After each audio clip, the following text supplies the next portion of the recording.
that barrier. Meanwhile, Ambition in trouble in the jungle, trying to go after Deft. Is it going to work? Flash. Oh, the barrel doesn't connect. Yeah, the barrel Ambition actually died before he could activate that barrel. Otherwise, it would have been a kill. And there we go. 3 kills for Samsung Blue. And that was some great chain CC to start that fight. I don't know what happened to this Samsung Blue team or how they managed to get this good this fast, but it is impressive. I feel like the Samsung teams are, you know, they're the old MVP teams, obviously. They've become just like the mortal enemies of CJ Blaze. Great landing. Look at that chain CC as well. Getting on to Emperor, using the Shen ultimate to get into the lines right there. And Def doing a great job of hunting down Lust Boy. And he flashes over. He flashed the True Shot barrage, I believe. Yeah. Because otherwise it would have killed him. So not only flashing forward to secure the kill, but flashing the True Shot barrage in and of itself. And he just dies to the Riven execute. You know, it's a good move by Ambition. But oh, meanwhile, Flame in a little bit of trouble here. He has to back off. Now they can catch him. Spirit flashing ahead. Gets the execute with the Q. Oh, man, this MVP Blue team just dominating CJ Blaze early on. And you know, I really like what we're seeing out of Spirit's Elise build right here. This is pretty new. Not the Doran's Blade start is old, but the fact that he goes for the very quick Sork shoes and Kindle Gem is very interesting, but allows him to do so much damage right here. Let's take a look at what happened. Flame goes on to Chunju right there. Nice taunt. Spirit just comes in, and wow, they just done some more great chain CC. Yeah. And Spirit just going to flash ahead for that finishing move. Gets killed by a Spiderling. Yep. That's what they do. Man, so impressive. And showing us things that I've never seen before. I didn't know that Gragas's barrels disappear mid-flight when he dies. I've actually never seen that before. It was so close to actually having him lock it down as well. And there's the second turret in favor of Samsung Blue, and Flame in trouble. A little bit of trouble. There's a knockup, but he does leap strike away to Daydream. They're going to take the Golem, though. Wow. This is a really fun Elise build. I hope we get to see more of this, just because it allows you to put so much damage down in the mid game. And you're a little bit more durable, too. I mean, you've got health, cooldown reduction, magic penetration. It seems like a very ideal early Elise build. Yeah, look at this, too. He's now going Home Guard afterwards, so not a lot of combat stats, but a ton of damage and a ton of presence. Yeah. Very interesting. The mobility boots Riven really paying off as well for Pawn. He's able to be pretty much everywhere. Yeah. Giving Daydream lessons in how to be aggressive, apparently. Yeah, I wonder if this pickaxe is going to turn into a Tiamat, because in that case, with his mobility boots, he's going to be able to push lanes so fast, and he'll be able to rotate very quickly to keep the pressure on CJ Blaze, and that's going to help them out a lot when it comes to finishing and closing out this game. It's quite possible. Meanwhile, Spirit does have that Oracles already, going out and clearing some vision that CJ's tried to put down in their jungle. And they're timing this with another Dragon. And is there anything CJ can do? They're coming down. And he has Flash, he has Tibbers, but I think it's going to be a little bit too late. We'll see. True Shot Barrage nearly picks it off, but not quite. Nice try by Emperor. He was just pixels away from getting that steal. Yeah, Chunju right there pulling back. He wanted to make sure he could port in without the Jack stun, but CJ Blaze not really wanting to commit to that fight yet. They know they're down, and CJ Blaze's hopes reside in the fact that they need Flame to get really, really farmed right now and become that absolutely terrifying Jax in the late game. Gonna have to default back to old habits now at this point. Yes, it's feed the Flame. Feed the Flame, let him farm all of the empty lanes all the time. Oh yeah. Well, this is a wild strategy that we're seeing from Samsung Blue right here, just in terms of the item builds mostly, and then of course that mid-Riven pick doing work against Ambition's Gragas. Yeah. Pretty successful game so far for Deft as well. Already has that Trinity Force, along with the Sork shoes that all the Corkis have been buying lately. And CJ, I mean, if any team is going to be able to stall it out and win with good moves in the late game, it's going to be CJ Blaze, but I'm sure they'd prefer to just not have to be in that situation to begin with. Yeah, the issue with Samsung Blue and their weakness right now, of course, with the early home guard, with the early boots of mobility coming in on their jungle and mid, is that, again, they lack those combat stats. They've invested a lot of gold in map presence. So if CJ Blaze can get some good wards up in their own jungle and continue to farm safely here, they may be able to pull this one out. Yeah. Either that or they try and force 5v5 fights where these items just aren't really going to be very cost efficient. And that's actually a Black Cleaver coming in all in one go for Pawn. He had the Brutalizer, but yeah, they just have to be very careful right now, and they have to either force a 5v5 or just make sure that they know when these rotations are coming. Let's see if they can. I could just watch Pawn all day. I mean, I think we will He is tonight, such a fun player to watch. Yeah. I can't believe that this is the same player we saw last season on MIG Blitz. Now, we knew he was good then. He did play quite well, yeah, especially on Fizz, but he's really taken his game to the next level. Yeah. He was definitely one of those players that kind of showed flashes of brilliance, but now he's developed that quite a bit in the offseason. Yeah, I'm not sure about this Black Cleaver build, though, and I'm not sure how much I like it. It does give him some good dueling potential and that little bit of extra tankiness as well, but I think if you're going to buy the Boots of Mobility, you might as well just go for the Hydra faster, just because no one will be able to clear lanes as fast as you can. Yeah. And I mean, the armor pen is nice, but isn't quite as valuable on the team comp as a whole, so. Yeah, Flame doing a good job of reading right now, though. As soon as you'll notice, they're playing very passively. As soon as anybody gets out of lane, they know there's no time to farm. There's no time to stay there because of how fast this Riven can just suddenly show up. Emperor getting jumped on a little bit. Emperor's like, no, wait, that's my move. I'm the guy who Valkyries into fights, kills people, but not Deft today. getting the jump on him that time, yeah. Not today. What do we say to Deft? Not today. Oh, that's good. We'll be using that one for a while. That's right. Well, winter is coming, you know. The winter is coming. Champions winter is coming next month. Get excited. And I'm not talking about the Jinx Pass. Although, that's exciting too. Well, a bit of a lull in the action as Blue intelligently kind of pulls back and plays this stage of the game a little bit more methodically. And again, I mean, this has just been a week of extremely crisp gameplay by unexpected teams, you know? Yeah, certainly after Blaze's slump, we didn't expect them to look this powerful coming in, but we've got a fight brewing right here. And we'll see. Or maybe that was just Gragas brewing something. He's always brewing something. This top lane turret getting a little bit low. And doesn't look like they'll be able to save it. There's the explosive cast coming in, but doesn't really help as much. The turret will go down anyway. Quan thinking about coming in, gets slowed a little bit by Daedra, and here comes the Shen ult. That was a pretty terrible Stand United dome. Yeah, that didn't really help too much. No. That's what I was talking about in Champion Select, is there are limited engage options from Samsung Blue, because you need to have somebody for Shen to ult in on. And yes, there's Elise, but you have to remember, look how glass cannon this Elise is right now. Picking up a Spirit Stone is the next item. She doesn't have a whole lot of tankiness yet. And so in this situation, if Elise goes in first with the Repel, you run a real danger of Gragas and Ezreal simply killing her before the Stand United channel can go through.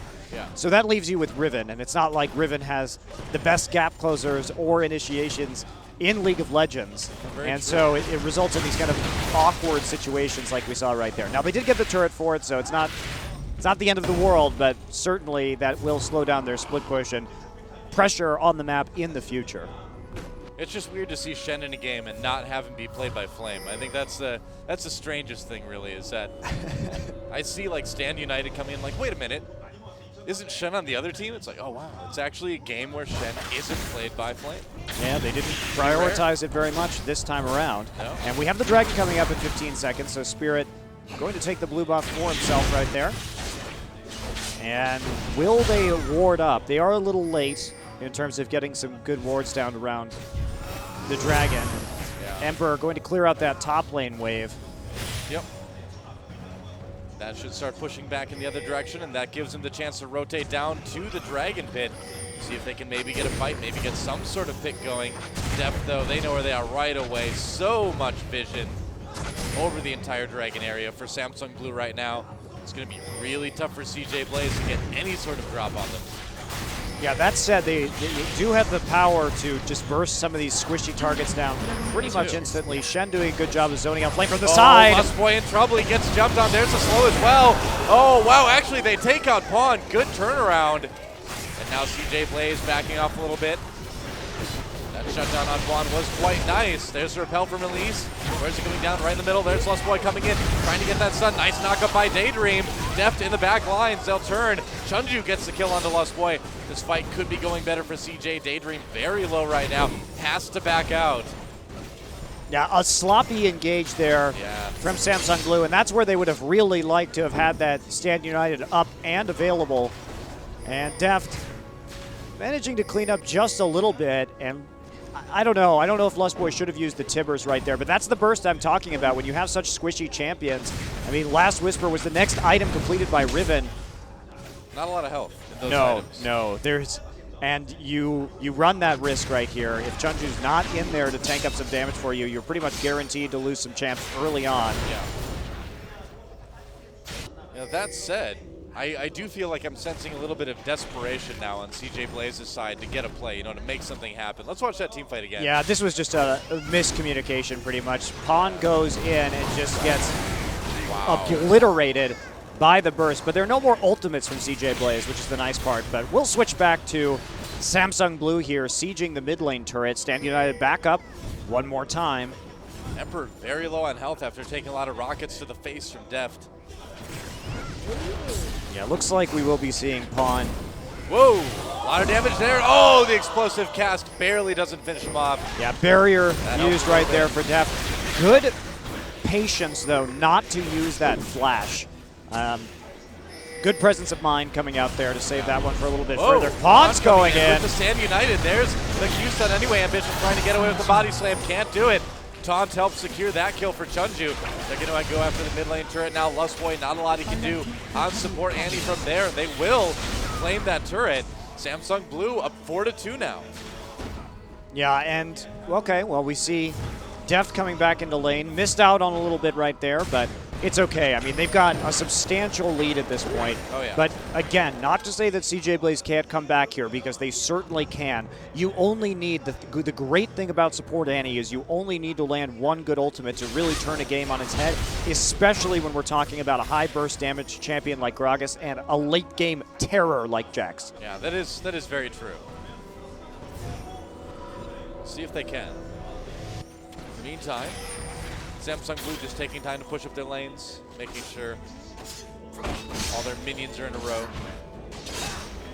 Yeah, but even Jax right now, Flame is so far behind it. It's not often that we see Flame down on CS.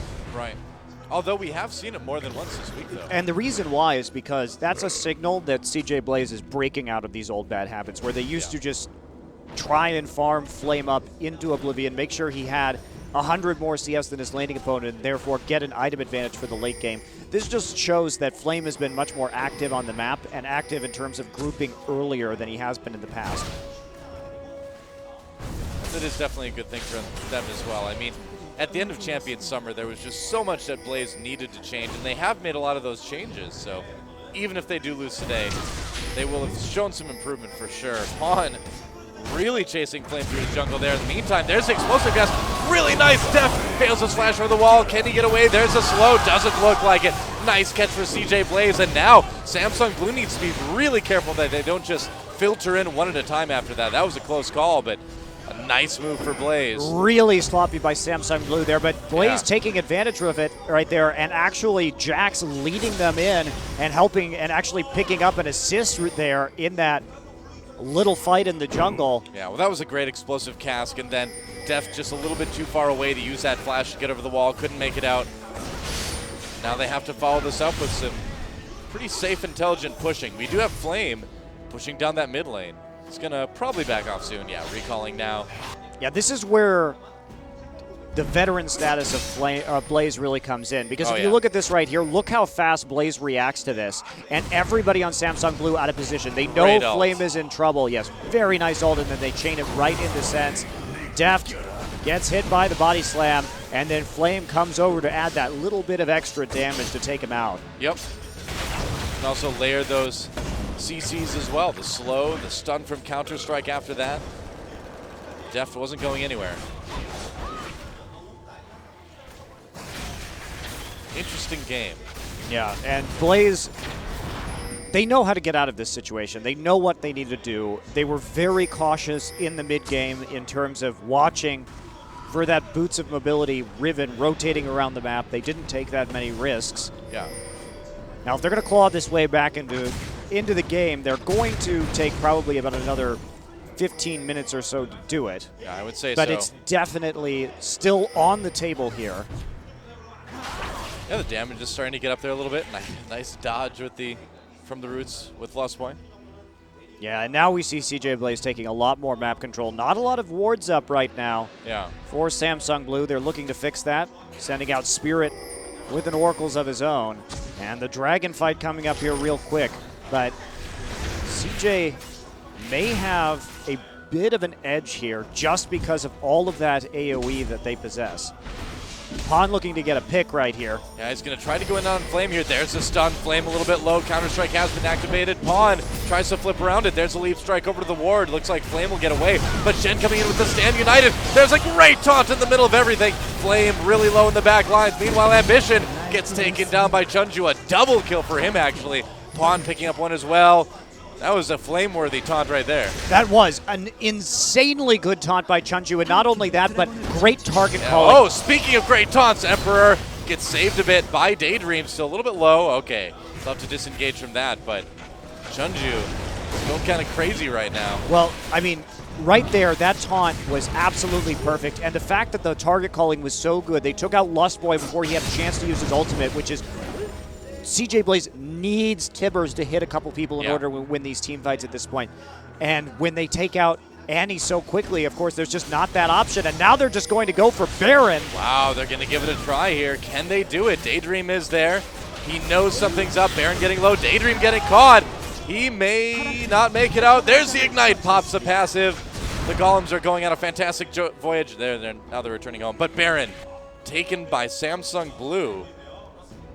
Uh-oh. So some moments of sloppiness here in the game from Samsung Blue, but also some moments of brilliance, and they've managed to at least maintain their lead here off of that great laning phase that they had. Yeah, and we were talking about Lustboy needing to get that stun off with the Annie Tibbers, and I mean that's definitely one of the Achilles heels of playing Annie support is that she is just going to be incredibly squishy and incredibly immobile all game long, so very prone to being picked.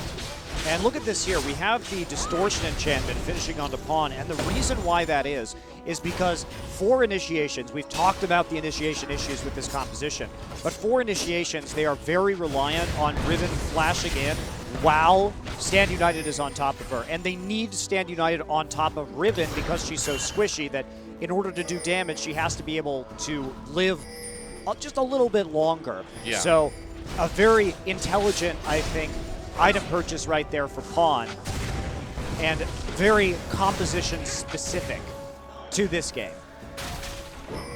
And this tier 2 mid turret under some threat now by the Baron-powered Samsung Blue. They're going to be able to get that no problem. Flame still in the top lane, trying to block Chunju from pushing that any farther.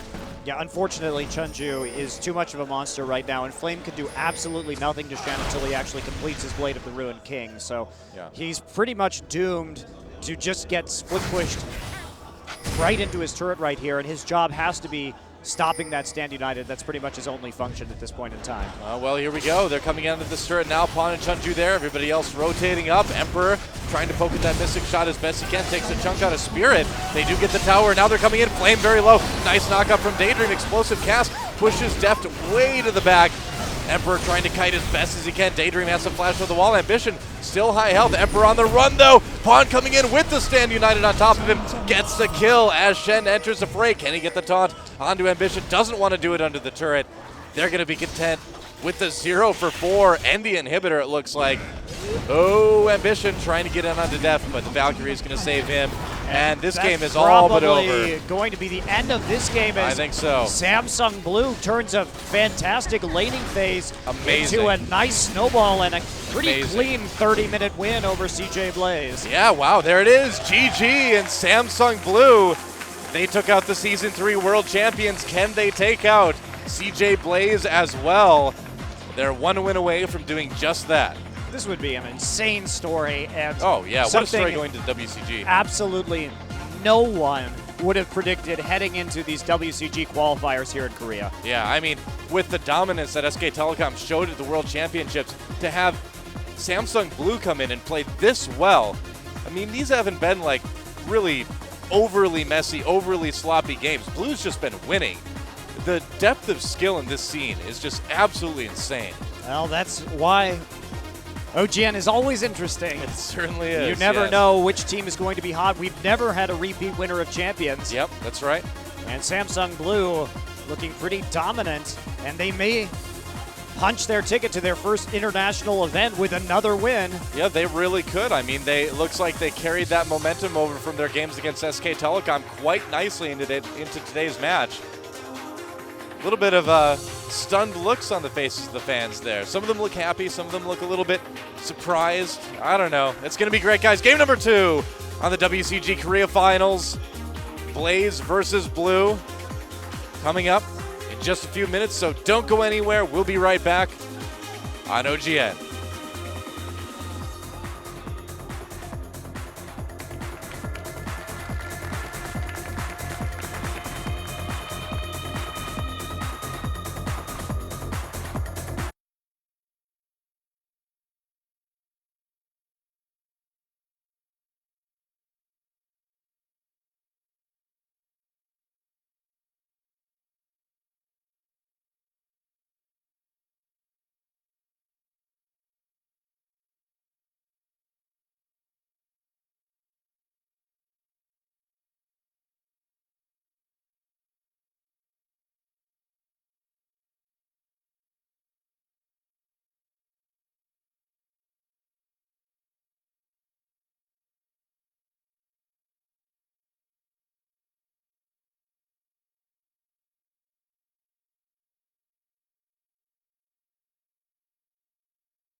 We play League of Legends for fun, and it's usually more fun when we win. It takes a lot to succeed in LoL, and games are won with more than individual skill and reflexes. Your ability to coordinate as a team has a significant impact on a game's outcome. In fact, sportsman-like players win over 1.7 million more games than average players every day. Teamwork plays a bigger role in League than you might think. Let's take a closer look at how it can impact your game. Say you start a game and one of your teammates gives up a few early kills. Before you know it, he's throwing a tantrum. Now you've got a choice. You could go full 5-year-old on him, yell and scream and give him hell, because of course, that'll help the situation improve. What some players fail to understand is epic comebacks don't come from berating your teammates. Rage doesn't win games. Each negative player on a team decreases your chances of winning, from a 54% average win rate with 0 ragers down to a 46% win rate with 3. And it keeps getting worse from there. So, it makes more sense to focus on winning. Help your teammate out. Buy some wards or concentrate on your lane, and keep tempers from flaring in chat. Players who keep their team focused win more games. Players who fight fire with fire sabotage their own chances at winning. Sportsmanship and teamwork win games. The impact of teamwork can be tracked in real time, too. You just have to follow the goal. Our early findings suggest a direct correlation between a team's behavior and the gold they're capable of earning in a match. In this case, things start to go downhill after a failed game. One player decides the other is a noob and flies off the handle. Meanwhile, the opposing team stays focused, which means they can grab objectives. More objectives, more gold. More gold, more needlessly large items. More needlessly large items, more GG. The power of teamwork can even be traced down to the individual level. Players with a record of positive behavior win 10% more games than the average Joe. On the other hand, a player with a report history will on average go on to win 35% fewer games. It's pretty clear. Teams that help each other through tough scrapes are much more likely to win. So, next time you're looking for a win in League, just remember, teamwork, OP.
And welcome back to the WCG Korea Finals, guys. I am Doe, with me is Monty Crystal, and once again, we find ourselves in a situation where Samsung Blue is up a game over one of the top teams here in Korea. Pretty amazing stuff from these guys. I'm so blown out of the water that Yeah. this is happening. I mean, it's not that the other teams are playing badly. It's not that they look unprepared. Blue is just a really, They're just really good team. Yeah, And it's legit, man. And I'm sure Samsung is quite happy now that I would say so. After Ozone did the at ozone, Worlds, yes. after the ozone train wreck, Yeah. having The hype train went off the rails a little bit there, I guess. Yeah. it's all right. It got back on. It got back on. I guess so. Hopped back on the tracks. But yeah, Yep. for all the money they spent on this team, allegedly $500,000 Quite a bit. to acquire these two squads, Blue is a very, very pleasant surprise. Yeah. And, gee, wow, are they looking good? Yeah, they certainly are. They are very legit. They're like too legit to quit, Well, as MC Hammer would put it. that's right. But Well, we'll find out if they they're- are or not, I guess, in game 2. Yeah, now they're only one game away from heading to China to represent Korea as the only Korean team going at the World Finals here for WCG. So, pretty big deal. One game away from a 1-week, all-expenses-paid vacation to China with Doe and Monte Cristo. That's right. That's It's the actually what it real. is. It's the real pleasure. And they get to play in a tournament while they're there for more money. That's pretty great. Yeah, and we do know